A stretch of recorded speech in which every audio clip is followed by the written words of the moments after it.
जो अपनी माँ केतकी और पिता महेश के साथ खुशी खुशी रहते थे। पर एक दिन ऐसी घटना घटी कि पूरा परिवार तितर बितर हो गया। पूरा गांव नदी में आई बाढ़ में बह गया, जिसमें महेश और केतकी भी खो गए। प्रेरणा और रिंकू दोनों बाढ़ के पानी में बहते रहे। तभी आओ बच्चों, मेरी नाव में आ जाओ, मैं तुम्हें किनारे पर छोड़ देती हूँ। तुम्हारे माता पिता कहाँ गए?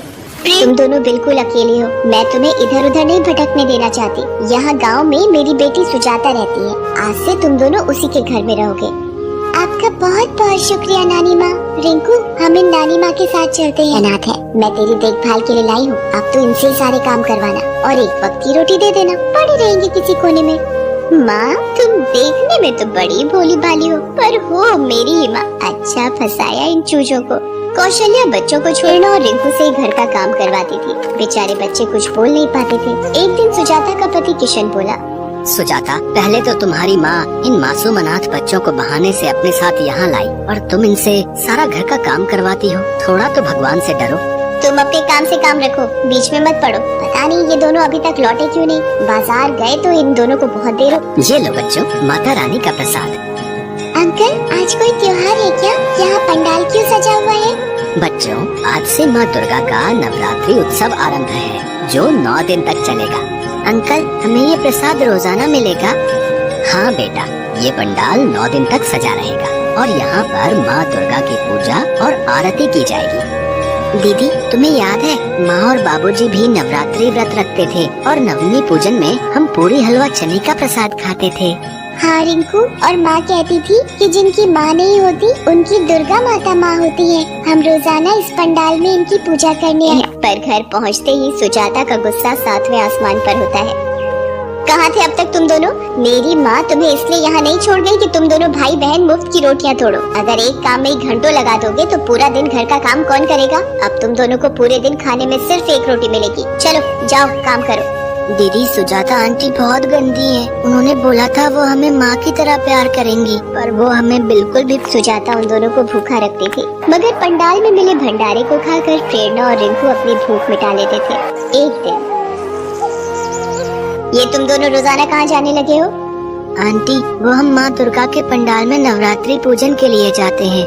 क्या? नवरात्रि पूजन? अच्छा, तभी मैं कहूँ घर की साफ सफाई इतने गंदे तरीके से क्यों हो रही है और आजकल जल्दी जल्दी काम कैसे खत्म हो जाता है। बहुत हो गई नवरात्रि पूजा।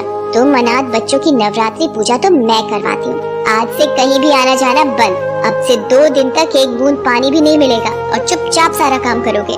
किशन भी दूसरे गांव गया हुआ था, वरना सुजाता ऐसी हरकत ना करती। बेचारी प्रेरणा और रिंकू भूखे प्यासे रोते हुए घर का काम करते रहते हैं। दीदी, तुम तो कहती थी कि दुर्गा माँ चमत्कार करती हैं। वो हमारी मदद क्यों नहीं कर रही हैं दीदी? रिंकू, नवरात्रि उत्सव है, इसलिए माँ दुर्गा के दरबार में बहुत सारे भक्तों की भीड़ लगी होगी। हो सकता है उन भक्तों की इच्छा को पूरा करके वो हमारी मदद करे। नादान मासूम बच्चे दुर्गा माँ को याद करते हैं और फिर से काम करने लगते हैं। रिंकू सुजाता के पास रसोई में जाता है। आंटी, बहुत प्यास लगी है, मैं थोड़ा सा पानी पी लूं?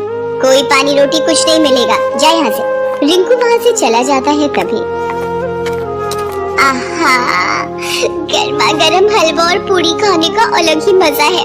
जल्दी जल्दी खा लेती हूँ, वरना इन भूखे भाई बहनों की नजर लग जाए। प्रेरणा डॉक्टर को लेकर आती है।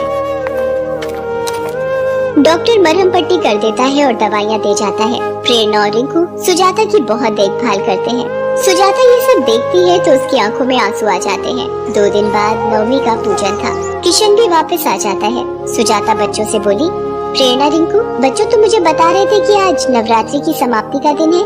नवरात्रि उत्सव के लिए जो पंडाल सजा हुआ है, क्या हम सब मिलकर दर्शन करने के लिए चले? हाँ सुजाता आंटी, आप मंदिर जाओगे तो देखना, माँ दुर्गा के आशीर्वाद से आपके हाथ भी जल्दी ठीक हो जाएंगे। सब मिलकर पंडाल में जाते हैं। पंडाल में डांडिया नृत्य का भी आयोजन होता है। तभी किसी पर रिंकू की नजर पड़ती है। दीदी, वो देखो, सामने माँ बापू खड़े हैं। कहाँ रिंकू? हाँ, ये तो माँ बापू है। सुजाता आंटी, महेश अंकल, वो देखो हमारे माँ बापू। प्रेरणा और रिंकू दौड़ते हुए अपने माँ बापू से लिपट जाते हैं। केतकी और किशन भी दोनों बच्चों को देख रो पड़ते हैं। मेरे बच्चों, हमने तुम्हें बहुत ढूंढा, हमारी तो उम्मीद ही खत्म हो गई थी। बच्चों, तुम्हें ढूंढते ढूंढते हम इस पंडाल में आ गए और माँ दुर्गा के सामने विनती करने लगे, हे माँ शेरा वाली, आपने हमारे बच्चों से हमें मिला दिया, आपकी जय हो।